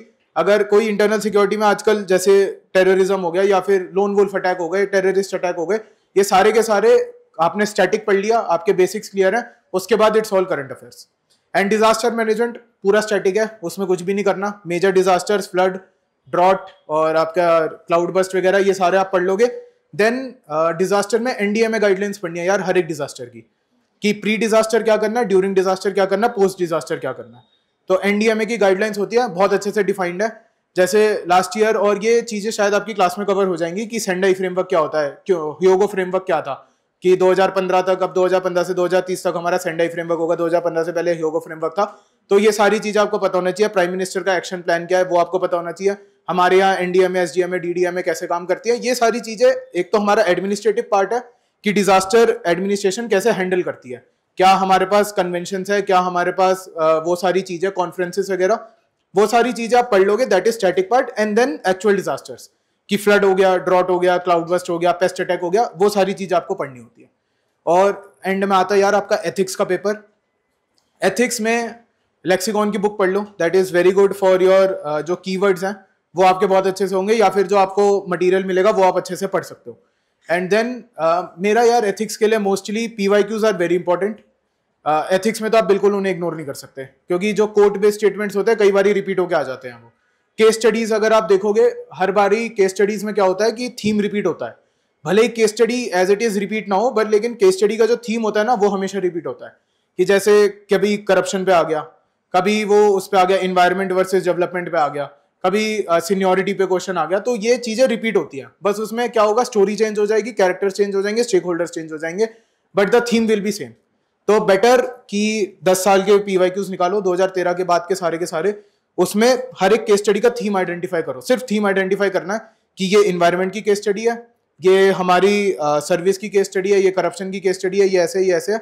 और फिर हर एक थीम के बेसिस पे मेक योर ओन नोट्स, कि अगर इन्वायरमेंट वाली केस स्टडी आएगी तो मेरा वे फॉरवर्ड ये होना चाहिए, मैं इसमें ये वाला थिंकर कोड कर सकता हूँ, मैं ये कर सकता हूँ, ऐसे आपको करना है। इसमें केस स्टडी बहुत one of the basic things है, मतलब बहुत ज्यादा मुश्किल आती नहीं है। अगर आप थोड़ी सी प्रैक्टिस करके जाओगे तो केस स्टडी से आप गो थ्रू आराम से कर लोगे, तो वो अच्छे से करना है। एंड अगेन एथिक्स का हर एक कीवर्ड के आपके नोट्स होने चाहिए। एथिक्स का syllabus one of the most defined syllabus है, मतलब शायद ही किसी सब्जेक्ट का सिलेबस इतना अच्छा डिफाइंड होगा। उसमें उन्होंने सब कुछ लिख दिया है कि what you need to know. उसमें आरटीआई लिखा है तो आरटीआई पढ़ना है, कोड ऑफ कंडक्ट क्या होता है, कोड ऑफ वैल्यूज क्या होती है, वो सब आपको पता होना चाहिए। उसमें हर एक कीवर्ड के नोट्स आपके रेडी होने चाहिए। वर्क कल्चर क्या होता है, वर्क एथिक्स क्या होता है, फिर हमारी कॉर्पोरेट गवर्नेंस है, उसमें एवरीथिंग इज डिफाइंड। तो वो एथिक्स में आपको यही करना है। एक आपके नोट्स जो आपको मिलेंगे वो आपको अच्छे से पढ़ने हैं, और उसके बाद आपको केस स्टडी की थीम्स बनानी है कि केस स्टडी में कैसे सॉल्व करूंगा, and then it's all answer writing practice. Ethics का पेपर, या फिर मैं कहूंगा सबसे ज्यादा लेंदी पेपर होता है, एंड मेंस में ये हर पेपर के लिए जाता है, जीएस, ऐसे एथिक्स कुछ भी हो। You can not afford to leave a question. आपने क्वेश्चन छोड़ना शुरू किया ना जहां पे 20 में से, आपके आगे जाने के चांस उतने कम होते रहेंगे। आप क्वेश्चन अफोर्ड नहीं कर सकते कि मैं 2 क्वेश्चन छोड़ दूं, मैं 18 क्वेश्चन ही लिख कर आऊंगा और मैं 2 क्वेश्चन छोड़ दूंगा एंड के, नहीं कर सकते ये काम। आपको सारे क्वेश्चन करके आने हैं। जहां आपका क्वेश्चन पेपर या फिर जहां आपका पेपर छूटा ना, तो that will be not good, वो अच्छा नहीं लगेगा, क्योंकि पेनल्टी बहुत बढ़िया यार। There is never a best answer. आप बहुत ज्यादा अच्छा आंसर भी लिखोगे, मैक्सिमम आपको 5-5.5 नंबर मिलेंगे। आप एवरेज आंसर लिखोगे, आपको 3.5 से 4 नंबर मिलेंगे। ठीक है, आप ये सोच रहे हो कि मैं सारे के सारे, तो आप बेस्ट आंसर नहीं लिख सकते कि मैं हर एक क्वेश्चन में 5 या 6 मार रहा हूँ, वो तो है नहीं। ठीक है, आपने एवरेज आंसर लिखा, आपने, मैं मान के चल रहा हूँ एक 50% भी आपने एवरेज आंसर लिखे, 50% आपने बहुत अच्छा आंसर लिखे, बट आपने सिर्फ 16 क्वेश्चन अटेम्प्ट करे। अब ये सोचो जो लास्ट के 4 क्वेश्चन है, दे आर वर्थ 80 मार्क्स। अब आप कितना भी जोर लगा लो, आप अगर पहले के सारे क्वेश्चन भी अपने बेस्ट लिख कर आए हो ना, और अगर आपने लास्ट के 3-4 क्वेश्चन छोड़ दिए, आप वो कभी कोप अप कर ही नहीं पाओगे, वो रिवाइवल पॉसिबल ही नहीं है उसके बाद। तो क्वेश्चन तो छोड़ना ही नहीं है, ये बात तो अभी गांठ बांध लो इस चीज की। अपनी आंसर राइटिंग प्रैक्टिस इतनी कर लो कि 3 घंटे का पेपर 2 घंटे 50 मिनट या 2 घंटे 55 मिनट में खत्म हो जाना चाहिए। वहां 5 मिनट आपके अटेंडेंस में भी जाएंगे, 5 मिनट आपके इधर उधर की फॉर्मेलिटीज में भी जाएंगे। तो ये चीज हमेशा याद रखनी है कि you can't afford to leave a question in mains. Mains में आपको सारे क्वेश्चन अटेम्प्ट करके आने हैं। देन ऑप्शनल के लिए शायद से सबका अलग अलग होगा, तो उसको डाउट्स में लेते हैं अगर आपका कोई ऑप्शनल स्पेसिफिक होगा, क्योंकि स्ट्रेटेजी हर एक सब्जेक्ट की अलग अलग रहेगी ऑप्शनल में। अब आता है लास्ट एसे। एसे में आपका है कि इट्स ऑल अबाउट आपका जो कोर्स होगा वो आपको करना है, मतलब आपको क्लासेस मिल जाएंगी, उसमें मोस्टली ये होता है कि हाउ डू यू ब्रेनस्टॉर्म, कि एक टॉपिक आपको आ गया, अब इस टॉपिक पे आपको सोचना कैसे, क्योंकि टॉपिक तो एक 8-10 वर्ड लिखे हैं उसमें और आपको 11 पेज लिखने हैं। अब आपको ये देखना है कि मैं वो 11 पेज यूनिक कैसे लिखूं और वो 11 पेज मैं सोचूं कैसे। तो वो आपको तभी समझ आएगा when you learn to brainstorm. तो मेरा मोस्टली यही था ऐसे में कि वैसे हमेशा ये होना चाहिए कि before you appear for your prelims आपकी मेंस की तैयारी हो जानी चाहिए। ये आइडियल सिचुएशन होती है हर बारी अगर आप ये एग्जाम देने जा रहे हो। तो मेरे साथ ये हुआ था, मैंने ऐसे की तैयारी बिल्कुल भी नहीं करी थी, मैं प्रीलिम्स दे आया था। जब on the day of my prelims मुझे पता था कि प्रीलिम्स मेरा नहीं रुकने वाला इस साल, तो मैं अगले दिन से सबसे पहले मैंने ऐसे ही उठाया था कि ये मैंने कभी नहीं पढ़ा, अब मैं पहले ऐसे ही करूंगा। तो अपना ऐसे स्टार्ट डूइंग ऐसे, सबसे पहले ब्रेनस्टॉर्म करना स्टार्ट करो, देन सी टॉपर कॉपीज। मैंने बहुत ज्यादा देखी थी क्योंकि मैंने पर्सनली कभी ऐसे पहले नहीं लिखा था। तो मैंने मेरा जो राइटिंग स्टाइल था मुझे तभी समझ आया कि अच्छा ऐसे ऐसा लिखा जाएगा, क्योंकि लास्ट ईयर लोगों ने ऐसा ऐसे ही लिखा है। तो वहां से एक बार स्ट्रक्चर आपको समझ आने लग जाएगा, आपको समझ आने लग जाएगा कि how to maintain the flow. और फिर उसके बाद इट्स ऑल अबाउट प्रैक्टिस। मैं 10 टेस्ट लिख कर गया था ऐसे के, बिफोर माई ओरिजिनल एग्जाम मैं 20 ऐसे लिख चुका था। तो वहां पे मेरे को कुछ बहुत ज्यादा परेशानी हुई नहीं इन ऑर्डर टू थिंक या फिर कुछ भी करने के लिए। और ऐसे के पेपर में यू हैव सफिशिएंट टाइम, आप आधा पौना घंटा सोच सकते हो अपना ऐसे लिखने से स्टार्ट करने से पहले कि मैं इस ऐसे में क्या लिखूंगा, मैं इस ऐसे को कैसे स्ट्रक्चर करूंगा। आपका बहुत टाइम होता है ऐसे के पेपर में, 1.5 घंटा एक ऐसे के लिए इट्स मोर देन सफिशिएंट। आप 11 पेज बहुत आराम से लिख सकते हो, अच्छे से सोच समझ के लिख सकते हो। तो वहां पे कोई रश नहीं होता, वहां पे बस यही है कि आप अपने थॉट कितने अच्छे से लिख सकते हो और उसे कितने अच्छे से आर्टिकुलेट कर सकते हो। ऐसे में इतना ही है। और ऐसे में भी देयर आर थीम्स कि इन्वायरमेंट पे थीम होगा, हेल्थ पे थीम होगा, एजुकेशन पे थीम होगा, फिलोसॉफिकल एसेस पे थीम होगा। उसके आपकी कोट्स और एनेक्डोट्स रेडी होने चाहिए कि अगर इस टॉपिक पे क्वेश्चन आएगा तो मैं ये वाला कोट यूज कर सकता हूँ, और अगर इस थीम पे ऐसे आएगा मैं ये वाली स्टोरी यूज कर सकता हूँ, ये वाला एनेक्डोट यूज कर सकता हूँ। तो it will help you in the long run कि अच्छा बना बनाया आपके पास होगा मटेरियल, वहां पे आपको सोचना नहीं पड़ेगा। ठीक है, और फिर सब कुछ हो गया तो आता है इंटरव्यू। तो इंटरव्यू में मोस्टली इंटरव्यू इज आपका डैफ होगा जो होगा, आप डैफ लिख के दोगे, 80% इंटरव्यू आपका डैफ से होगा कि आपकी होम स्टेट क्या है, आपका ऑप्शनल क्या है, आपका आपने पढ़ क्या रखा है, आपका कोई बिजनेस बैकग्राउंड है, आपका कैसा बैकग्राउंड है, उस पर आपने कहीं पे काम कर रखा है, आपकी कोई बहुत अच्छी एजुकेशनल अचीवमेंट है, आपने हॉबीज क्या लिखी हैं। तो इन चीजों पे मोस्टली आपका डैफ चलेगा सबसे पहले। तो then 20% will be current affairs कि आजकल हो क्या रहा है। और इंटरव्यू में जो करंट अफेयर्स होते हैं they are different from your prelims और मेंस के करंट अफेयर्स, क्योंकि वहां पे आपको अपना ओपिनियन देना सबसे पहले। तो वहां पे आप ये नहीं कर सकते कि अच्छा सर ये भी है बट ये भी है, वहां पे you have to take a side. ऐसा नहीं है कि बिल्कुल ही एक्सट्रीम साइड लेनी है, बट आपने साइड ली एंड वो साइड क्यों ली वो आपको पता होना चाहिए और बहुत अच्छे से पता होना चाहिए कि क्योंकि उस पर फॉलो अप क्वेश्चन आएगा कि वाई। आपने कहा अच्छा चलो ये हो रहा है, दिस इज गुड और दिस इज बैड, आपने कहा अच्छा है, वो पूछेगा क्यों अच्छा है। वो जब तक आपका स्ट्रांग नहीं होगा तब तक आप इंटरव्यू में फंस जाओगे। क्योंकि अगर आप अपने अगले में उन्होंने बोला अच्छा क्यों है, आपने कहा सर अच्छा नहीं है, तो वो कहेंगे आपने पहले अच्छा क्यों बोला। तो you have to have clarity of mind in your interview कि अगर मैं कुछ बोलने जा रहा हूं मैं क्यों बोल रहा हूं, वो चीज वो बहुत ज्यादा इंपॉर्टेंट होती है इन योर इंटरव्यू। इंटरव्यू के टाइम में 3 न्यूज़पेपर पढ़ता था ऑनेस्टली, क्योंकि उस टाइम पे आपके पास और कुछ करने के लिए नहीं होता। आपको ये नहीं है कि आप जीएस का पूरा सिलेबस उठाओगे और सब कुछ दोबारा पढ़ना शुरू कर दोगे, दैट इज नॉट फीजिबल। ठीक है, आपको बस अपने ओपिनियन बहुत अच्छे बनाने हैं, आपका डेप्थ बहुत अच्छे से प्रिपेयर्ड होना चाहिए, और एंड में आपको बहुत ज्यादा मतलब प्रैक्टिस चाहिए यार इंटरव्यू के लिए। मैंने बहुत सारे मॉक्स दिए थे, मैं मतलब मॉक मैंने हर जगह दिया था, मैं सब जगह मॉक देने गया था, यहाँ भी मॉक दिया, सब जगह मॉक दिया मैंने। तो मॉक आपको हर जगह देना है, मतलब मैं तो कहूंगा जितनी बात कर सकते हो उतनी बात करो, अपना पीयर ग्रुप बनाओ, उनसे बात करो, रोज बात करो, क्योंकि वहां पे at the end of the day आपको बात ही करके आना है। आप ऐसा नहीं हो सकता कि आपको नॉलेज बहुत अच्छी है, आपको सब कुछ आता है, but you don't know how to express your views. आप उनके सामने चुप हो गए तो फिर how will they evaluate you. तो it's all about practice. Interview के बाद इट्स ऑल प्रैक्टिस कि आप कैसे कर रहे हो, वहां पे आपका डेफ कितने अच्छे से प्रिपेयर्ड है। डेफ का क्वेश्चन अगर आपका आता है that is your comfort zone. मैं तो चाहता हूं कि मेरा इंटरव्यू डेफ बेस्ड हो, मैं ये नहीं चाहता कि मेरे से इधर उधर के क्वेश्चन पूछे जाए, क्योंकि डेफ की चीजें मैं प्रिपेयर करके गया हूं। मेरे को पता है कि अगर जैसे मेरा होम स्टेट दिल्ली था तो मेरे से दिल्ली पे दबा के क्वेश्चन पूछे गए कि दिल्ली में इंफ्रास्ट्रक्चर की प्रॉब्लम है, पॉल्यूशन की प्रॉब्लम है, यमुना की प्रॉब्लम है, मेरे से पूछा गया ये सब। पर ये मेरा कंफर्ट जोन था, क्योंकि मेरे को पता था कि अगर मेरी दिल्ली होम स्टेट है, मैं 20-25 साल से एक स्टेट में रह रहा हूं, तो मुझे पता होना चाहिए कि उस स्टेट में क्या क्या हो रहा है, क्या गलतियां हैं, क्या हम कर रहे हैं, क्या करना चाहिए। तो डेफ आपका इट्स योर मतलब ओपन बुक एग्जाम है यार इंटरव्यू आपके लिए। आपको सामने सामने आपका क्वेश्चन पेपर आपने खुद भर के दे दिया उन्हें कि ये है, इनसे क्वेश्चन पूछो मेरे से, तो दैट इज नॉन नेग्लिजिबल। डेफ आपका 80% आपको बहुत अच्छे से डिटेल में तैयार होना चाहिए, and then it's all current affairs, then it's all your discussion. बस इतना ही है, पूरा यही है इसमें, मतलब एग्जाम इतना ही है। अब शायद बहुत ज्यादा है बट है इतना ही, ठीक है। और इसमें दो चीजें यार, फर्स्ट ऑफ ऑल थोड़ा लंबा चलेगा यार, प्रोसेस लंबा चलेगा, और ये बात मान के चलनी है कि प्रोसेस लंबा चलेगा, ठीक है। ऐसा बहुत कम होता है, मतलब रेयर केस होता है कि कोई 6, 7, 8 महीने पढ़ा और उसका एग्जाम निकल गया। मैं तो नहीं कर सकता, ठीक है। तो वो चीज है कि प्रोसेस लंबा चलेगा, 2-3 साल मान के चलो, कि क्योंकि 1 साल तो आपकी एग्जाम की साइकिल ही है।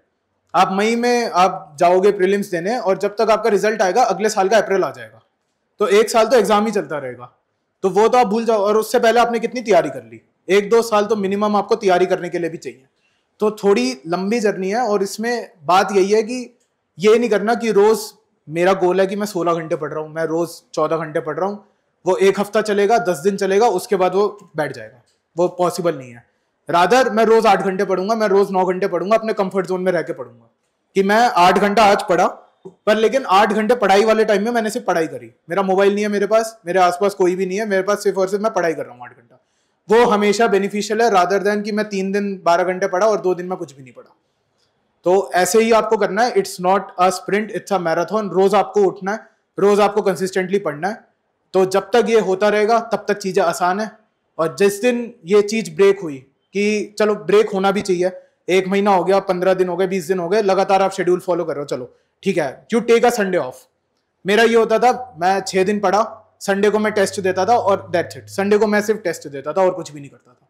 मैं 2 घंटे टेस्ट देने चला गया, और उसके बाद मेरा दिन फ्री है, मैं आज कुछ नहीं पढ़ूंगा। जब आपका एग्जाम पास होगा शायद ये तब नहीं चलेगा, बट लेकिन जब आपकी प्रिपरेशन स्टेज होगा तब ये चलेगा, और मैंने ये किया है। तो हैव योर ब्रेक्स। ऐसा नहीं है कि बिल्कुल ही रोबोट बन जाना है, कि कमरे के अंदर बंद पड़े हैं, बिल्कुल किसी से बात नहीं करनी, किसी से कुछ नहीं करनी, वो काम नहीं आएगा। वो बाद में थोड़े दिन चलेगा, बट उसके बाद यू विल बी लाइक कि नहीं यार ये नहीं हो रहा। तो रादर डेली पढ़ना है, कंसिस्टेंटली पढ़ना है, और अच्छे से पढ़ना है। और resources, keep your resources as less as possible. जितना ज्यादा रायता फैलाओगे उतना ज्यादा फैलता रहेगा, ठीक है। कि आज ये बुक पढ़नी है तो ये भी पढ़ ली, कोई आपको दिखा यार ये साइड वाला कुरुक्षेत्र भी पढ़ रहा है, योजना भी पढ़ रहा है, मैं भी ले आया। वो किताब खुली नहीं आज तक, पर मैं लेकर आ गया। तो एक तो गिल्ट ये होगा कि किताब खरीदी क्यों सबसे पहले, फिर दूसरा गिल्ट होगा कि रखी हुई है, पढ़ी नहीं, इसमें से क्वेश्चन आ जाएगा। तो इससे बेटर है कि मैं ये चीज ना पढ़ूं, पर लेकिन जो चीज मेरे को पढ़नी है मैं वो 3 बार ही पढ़ लूं, कि अगर उसमें से क्वेश्चन आएगा तो यहां से गलत नहीं होना चाहिए। तो रिसोर्स एक बार ही डिसाइड हो गए ना, तो stick to your resource and trust your resources. और बाद में अगर आपको लगे ना कि कुछ चीज मिस हो रही है, कि ये यहां से मिस हो रहा है, यहां से मिस हो रहा है, मेरे लिए the way to fill my knowledge gaps was always through test. कि अगर आज मैं टेस्ट देने गया, वहां पे इन्फ्लेशन का क्वेश्चन आ गया, मेरे को पता है इन्फ्लेशन क्या होती है, मैंने सब कुछ पढ़ लिया, सीपीआई क्या, डब्ल्यूपीआई, पीपीआई क्या, मैंने सब कुछ पढ़ लिया, बट स्टिल मेरे को एक ऐसा स्टेटमेंट मिल गया जो मैंने कभी नहीं पढ़ा था, और शायद किसी बुक से उन्होंने उठाया होगा और वो उन्होंने उस क्वेश्चन में लिख दिया। तो रादर मैं वो पूरी बुक नहीं पढ़ूंगा, मैं वो वाली स्टेटमेंट अपनी एक कॉपी में लिख लूंगा कि ये स्टेटमेंट मुझे नहीं आता था, ये क्वेश्चन मैं गलत करके आया, नेक्स्ट टाइम अगर ये स्टेटमेंट आई तो ये क्वेश्चन गलत नहीं होना चाहिए। तो मेरे लिए the way to fill my knowledge gap was through test. तो जितने टेस्ट दे सकते हो उतने टेस्ट दो, अल्टीमेटली वही आपको हेल्प करेगा। आपकी टेस्ट सीरीज होती है, प्रीलिम्स की भी होती है, मेंस की भी होती है, वो देनी ही देनी है, देयर इज नो अल्टरनेटिव। आप टेस्ट से जितना भागोगे आप एग्जाम वाले दिन उतना ज्यादा रिग्रेट करोगे कि ये मैंने पहले क्यों नहीं किया ये काम। तो रादर पहले से ही तैयार रहो कि भाई मैं टेस्ट दे चुका हूं, मैं 5-7 हजार क्वेश्चन लगा चुका हूं प्रीलिम्स के, पहले से आने दो नए 100 क्वेश्चन देख लूंगा। तो ऐसा आपका एटीट्यूड बन जाना चाहिए by the day of your exam. अब किसी का कोई डाउट है तो डाउट्स पूछते हैं।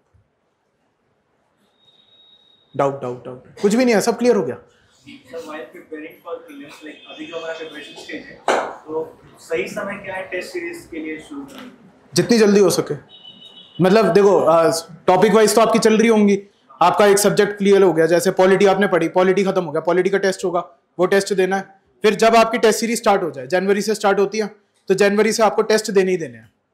ऐसा कुछ वो डे नहीं है, और you don't have to wait for something to happen. आपको टेस्ट देने हैं, ऑनलाइन आपको दबा के क्वेश्चन मिलते हैं, रोज आपको किसी ना किसी वेबसाइट पे 15-20 क्वेश्चन मिल जाएंगे, कि रोज यहाँ पे 15 क्वेश्चन आ रहे हैं, रोज यहाँ पे 20 क्वेश्चन आ रहे हैं, वो सॉल्व करना स्टार्ट करो। Why wait for something to happen? जब मिले जो मिले, अगर मेरे को क्वेश्चन लगाने हैं मैं मार्केट से जाके लेकर आऊंगा टेस्ट, अगर यहाँ पे नहीं मिल रहा तो एज सिंपल एज दैट। जब आपकी स्टार्ट होगी वो तो आपको करनी है, वो तो पूरा स्ट्रक्चर्ड आपको मिलेगा।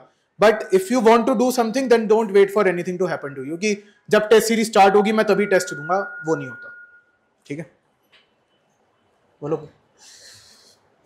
So my question is like in the Hindu newspaper and in Indian Express, in any of them, we mostly get new editorial section. May we get like almost 5-6 editorials. So are all the editorials important? Because in a particular day we can't cover all the 6 editorials. It gets very difficult. देखो सारे नहीं होते। एक तो सबसे पहले mostly जो politics से रिलेटेड जो होता है, पॉलिटी एंड पॉलिटिक्स में देयर इज अ डिफरेंस।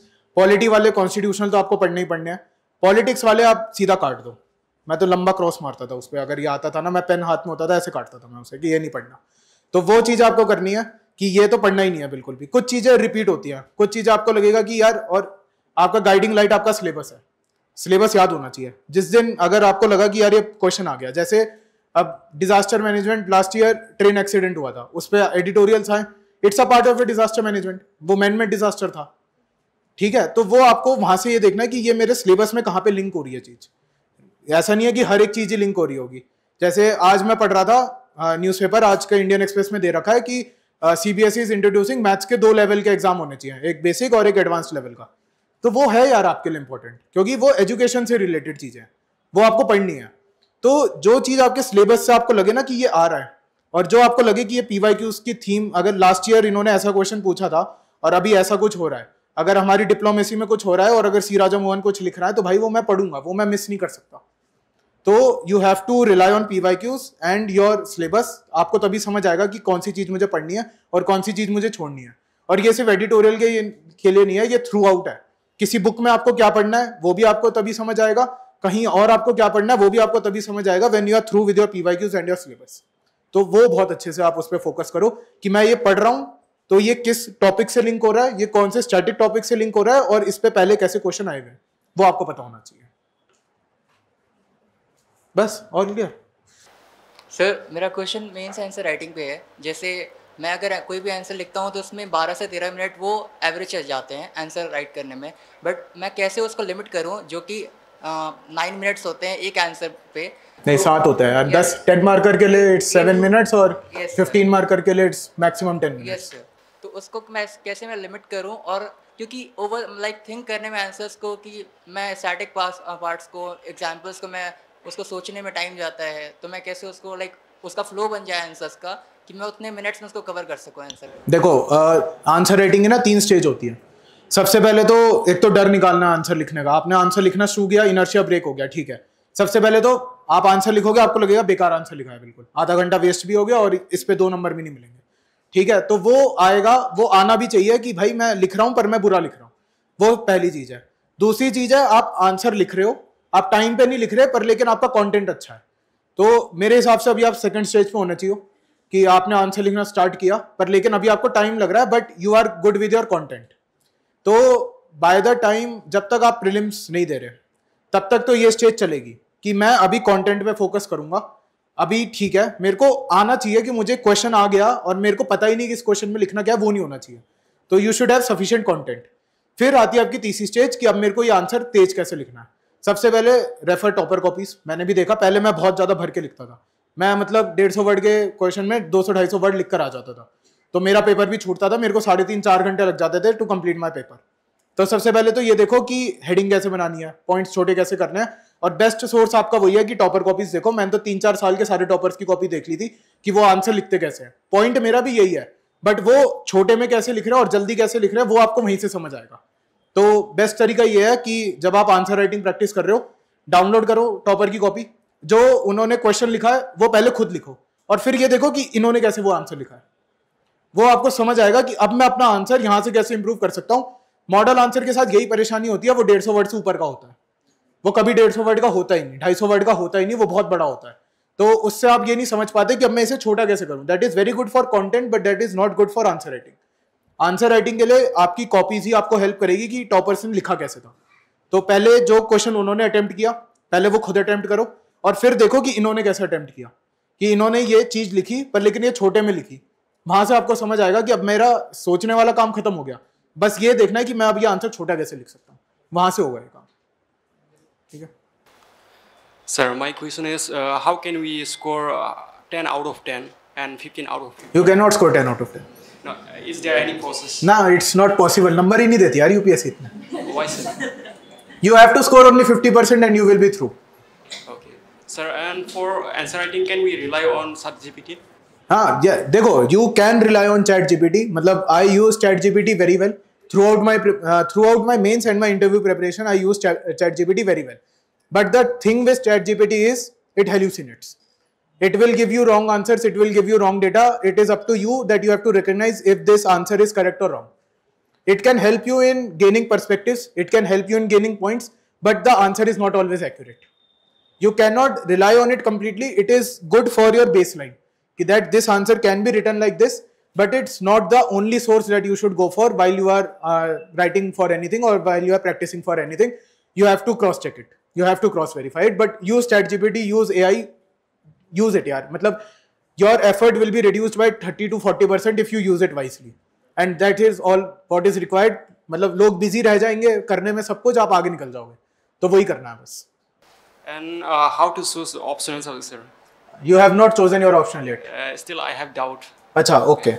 तो देखो, for me there were 3 parameters. First of all, your interest, whether it is your background or something interests you. ठीक है. Secondly, how good is your guidance that you can get, how good is the classes, how good is the teachers, how good is the lectures that you can get of the subject. Because ultimately you have interest, but you have to score marks. Ultimately the objective is to score marks and nothing else. ठीक है.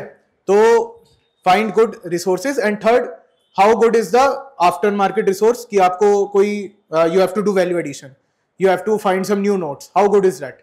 How good is the guidance that you can get? How good is the mentors that you can get of that subject? Because till a particular point आपको ये तो पता है कि that I am getting this subject, I am studying this, but if you are not able to recognize कि मैं कहाँ weak हूँ and why I am not scoring enough in this subject, then it is of no use. तो see सबसे पहले interest, then your classes, your guidance, and then how good is the test series and everything. So that will suffice while choosing your option. Hello sir. Sir मेरा आपसे question था कि आपके life journey के बारे में. तो आपने कहाँ पे गलती किया और कहाँ पे गलती नहीं किया, तो ताकि हम लोग उनसे कुछ सीख सकें आपके लाइफ जर्नी के थ्रू. देखो, गलती मेरी सबसे पहले तो मेरी सबसे बड़ी गलती 2016-17 में हुई थी when I did not study for IIT JEE well. 2022 में जब मैं ग्रेजुएट हुआ और जब मैं दोबारा इस मूड में आया ना कि मुझे कॉम्पिटिटिव एग्जाम देना है, तो this time I was very serious कि जो गलती मैं पहले कर चुका हूँ वो गलती मैं इस बार नहीं करूँगा. एंड कुछ गलतियाँ शायद वो आप में से किसी लोगों को अच्छी नहीं लगेगी, but first of all there was no peer group. मैं किसी से बात नहीं करता था, मैं बिल्कुल अकेले रहता था. मैं किसी को बताया नहीं कि मैं क्या करता हूँ. जिस दिन रिजल्ट आया और जिस दिन मेरी इंस्टाग्राम की स्टोरी डली, उस दिन लोगों को पता चला कि ये 3 साल से कर क्या रहा था. ठीक है. Nobody knew what I was doing. There were no friend group जिसको पता होगा कि मैं क्या कर रहा था. मैं बाहर नहीं जाता था, मैं कुछ नहीं करता था.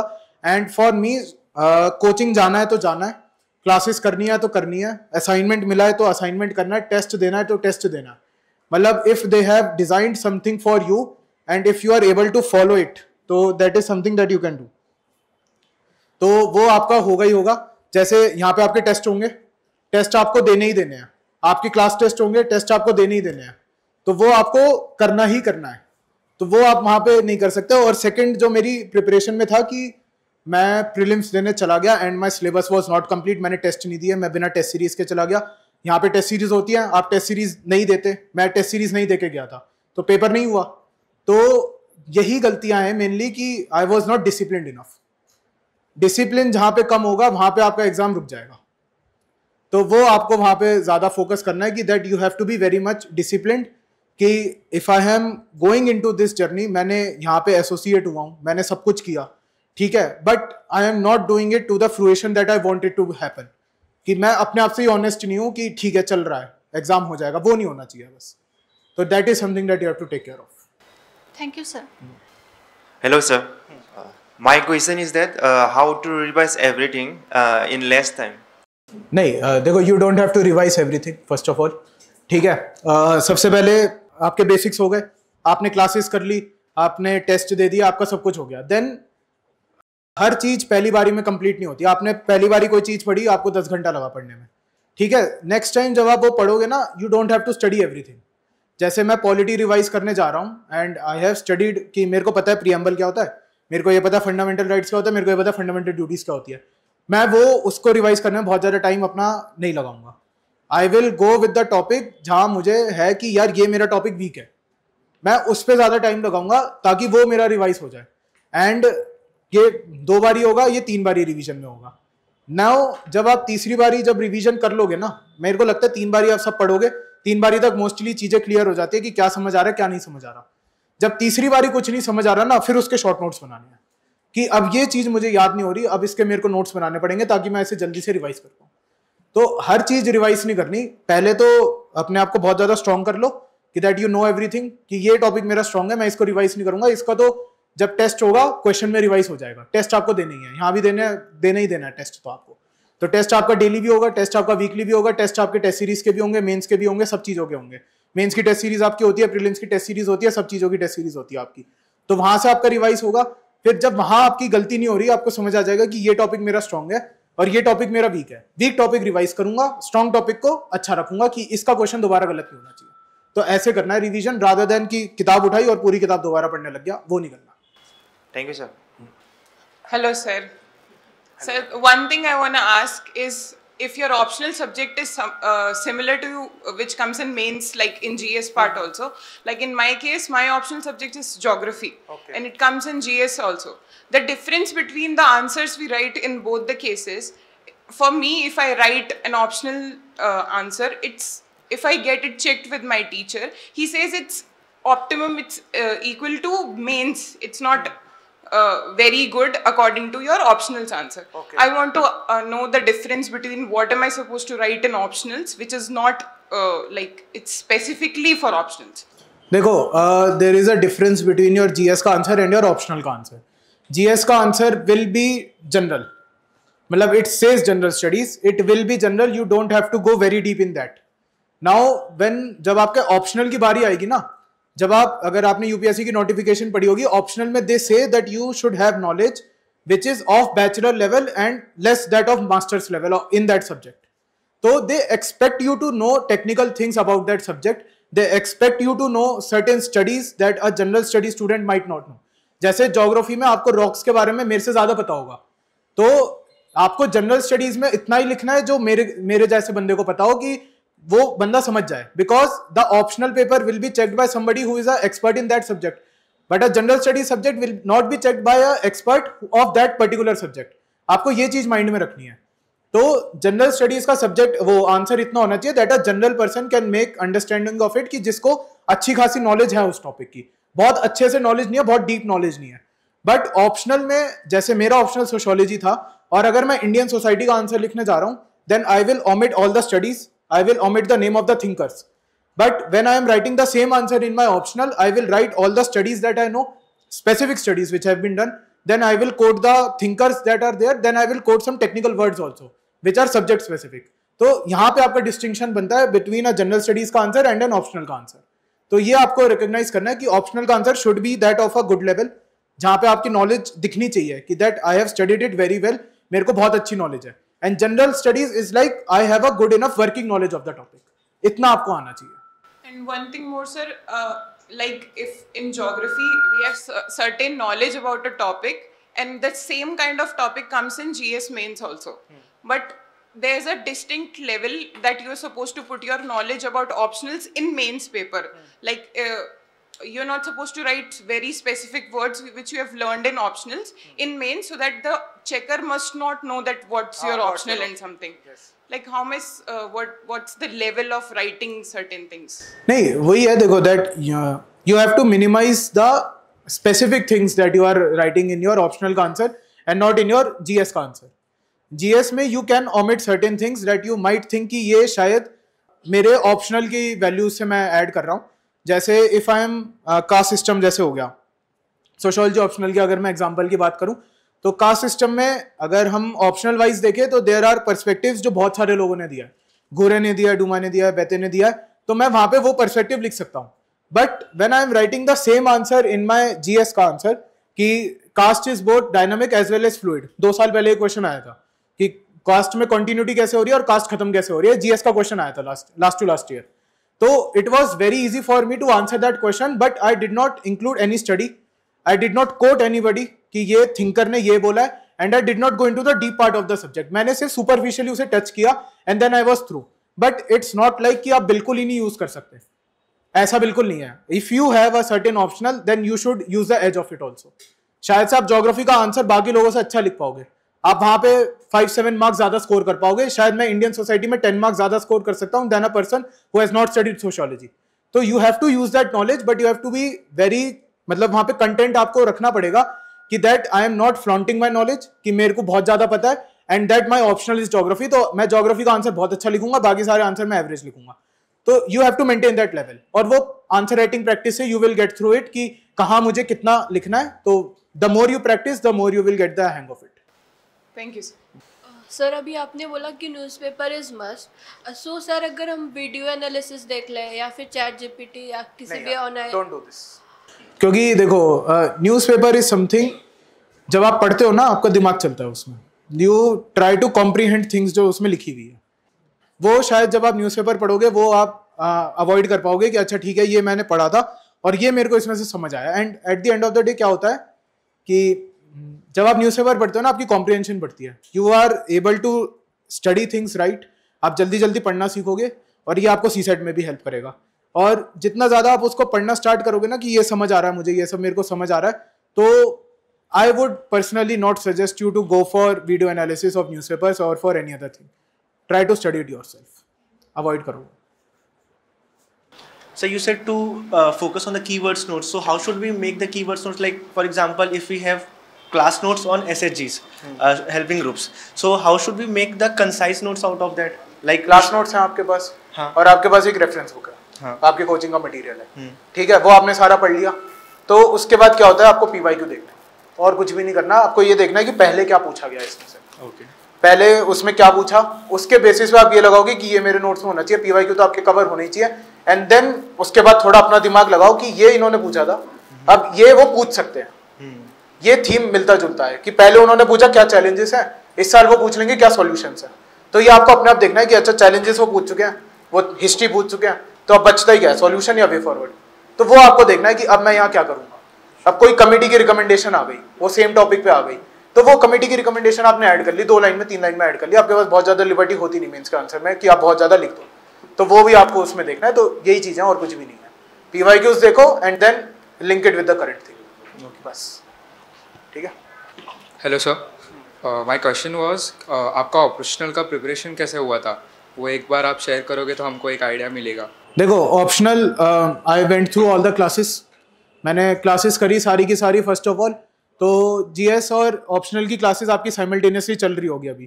तो मैं तो कहूँगा कि अपने ऑप्शनल की सारी क्लासेस जितनी जल्दी हो सके ख़त्म कर दो, ठीक है. देन जब आप अपना जीएस एक बार ही पढ़ लो, तो ऑप्शनल एक बार ही जब आपका कंप्लीट हो जाए, उसके बाद स्टार्ट वैल्यू एडिशन कि आपने एक बार ही पढ़ लिया, you know what I have to read in this subject और मुझे क्या क्या पढ़ना है इस सब्जेक्ट में. वो आपकी क्लासेस में बहुत अच्छे से कवर हो जाएगा. देन आपकी कोचिंग मटीरियल में बहुत अच्छे से कवर हो जाएगा. उसके बाद एंड में क्या होगा, आपको सिर्फ ये पढ़ना है कि अब मेरे को इसे वैल्यू एडिशन करनी है और अब मुझे इसमें आंसर राइटिंग करनी है. तो मेरे साथ तो यही था. आई जॉइंड द अगस्त वाला बैच. तो मेरा optional was complete bye February of 2023. मैं 2022 में ज्वाइन किया था एंड 2023 तक मेरा खत्म हो गया था. एंड देन उसके बाद आई वाज ऑल रिवीजन. मैंने सिर्फ रिवाइज किया, मैंने वैल्यू एडिशन के नोट्स बनाए, मैंने शॉर्ट नोट्स बनाए और मैंने आंसर राइटिंग करी. That's it. मेरा ऑप्शनल इतना ही था. और शुरुआत में it will be very heavy कि 2 क्लास चल रही है, न्यूज़पेपर पढ़ना है, टेस्ट भी देना है और करंट अफेयर्स भी पढ़ना है, मैगजीन भी पढ़नी है. बट धीरे धीरे ना ये सब बहुत ईजी होने लग जाता है चीज़ें कि आपकी ऑप्शनल की क्लास जैसी खत्म होगी ना, आपको लगेगा मेरे दिन के 3 घंटे खाली हो गए. तो वो बहुत ज़्यादा हेल्प करते हैं उसके बाद. तो थोड़ा टाइम लगाओ, थोड़ा सा पहले पुश मारो और बाद में फिर हो जाएगा. After prelims you will be joining mains test series. पहले तो टेस्ट सीरीज करोगे बहुत अच्छे से और उसके बाद मेंस में it's all about consolidation of your knowledge. आपने प्रीलिम्स तक बहुत अच्छे से मोस्टली चीजें पढ़ रखी होंगी. आपको सबसे पहले तो मेन स्पेसिफिक सब्जेक्ट कवर करने हैं, एसे, एथिक्स और ऑप्शनल. वो आपकी प्रायोरिटी होनी चाहिए. The day your prelims get over, 1 दिन का ब्रेक लो, 2 दिन का ब्रेक लो, तीसरे दिन से कंसीडर इट कि that you are writing mains. भले ही प्रीलिम्स का रिजल्ट 20 दिन बाद आ रहा हो, you can't afford to lose those 15-17 days कि आप 20 दिन खाली बैठे हो कि मैं रिजल्ट का वेट कर रहा हूँ कि मैं मेंस लिख भी रहा हूँ या मैं नहीं लिख रहा। अगर आप मेंस लिख रहे होगे ना उस टाइम पे, और अगर आपके वो 20 दिन बर्बाद हो गए, वो इतना बड़ा गिल्ट आएगा ना पीछे से कि मेरे को 20 दिन और थे पर मैंने वो वेस्ट कर दिए। वो नहीं करना है बिल्कुल भी। 2 दिन का रेस्ट लो, तीसरे दिन से ऐसे एथिक्स और ऑप्शनल उठाओ सबसे पहले अपना, उसको निपटाओ पहले महीने में, और उसके बाद जीएस रिवाइज करो और फिर रेगुलर टेस्ट दो। That's all. मेंस में और कुछ भी नहीं करना। सो लास्ट थिंग, न्यूज़पेपर का नोट्स बनाना है? नहीं यार, avoid it, not required. Thank you sir. PYQ और आंसर राइटिंग के लिए मतलब मेन टाइम क्या, शुरुआत कब से करना चाहिए? कल से करना था यार, यू आर लेट। जब पहले दिन से, पहले मतलब दिन जिस दिन से जैसे ही आपका एक टॉपिक खत्म हुआ ना, आपको उसके पीवाईक्यूज आपको खत्म कर देने हैं, और आपको उसका मतलब आंसर राइटिंग, आई बिलीव आप रोज का एक आंसर लिखना स्टार्ट करो, वो आपका इनर्शिया ब्रेक होगा।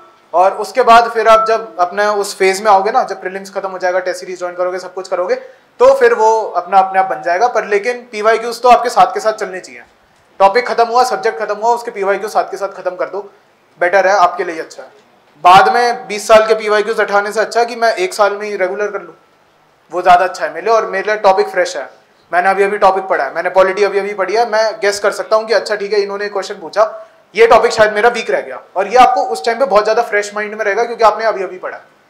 तो डू इट साइमल्टेनियसली, वेट मत करो किसी चीज़ का। जैसे कि आपने बोला ये एक मैराथन है, 100 मीटर रेस नहीं है, तो आपका तो ऐसा दिन रहा होगा जब you feel like doing nothing at all, तो आप खुद को कैसे मोटिवेट करते थे? आपका कोर मोटिवेशन क्या था? यार देखो, इस एग्जाम में the only thing that is required is your why. आप ये एग्जाम दे क्यों रहे हो? और जब तक इस चीज की, when you don't have the clarity of your why ना, कि why am I giving this exam, why I am investing 6, 7, 8 hours daily towards the exam, जहाँ पे my colleagues or my friends are doing much better than me at a particular point of time. So the only motivation that will carry you throughout your 2-3 years will be your why. Everything else will be external. It will all be a pump. 2-3 दिन का you will get the motivation for 2-3 days, and after that it will all die down. But it will all be your why, कि why I am giving this exam. That should be your major motivation. Nothing else. And some days, yeah, there will be low time, there will be high time. Low time में what I used to do, मतलब there is bare minimum जो आपको daily करना ही करना है।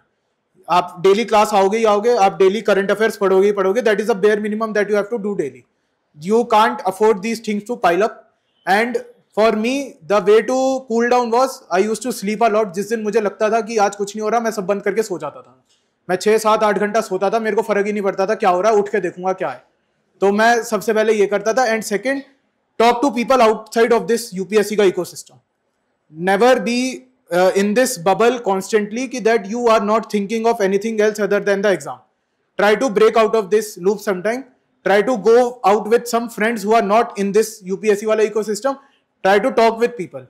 तो वहाँ पे you will get something new to do, and if you are feeling very low, take 2-3 days का off, कहीं घूम कर आओ और थोड़ा सा cool down your mind, और उसके बाद then continue. रादर देन कि पुशिंग योरसेल्फ और कुछ हो नहीं रहा, बस बुक सामने खुली हुई है और कुछ समझ नहीं आ रहा, that is of no point. तो सबसे पहले तो you should be very clear of your why, कि why am I giving this exam. वही आपका सबसे बड़ा मोटिवेशन होगा और कुछ भी नहीं होगा। Thank you sir.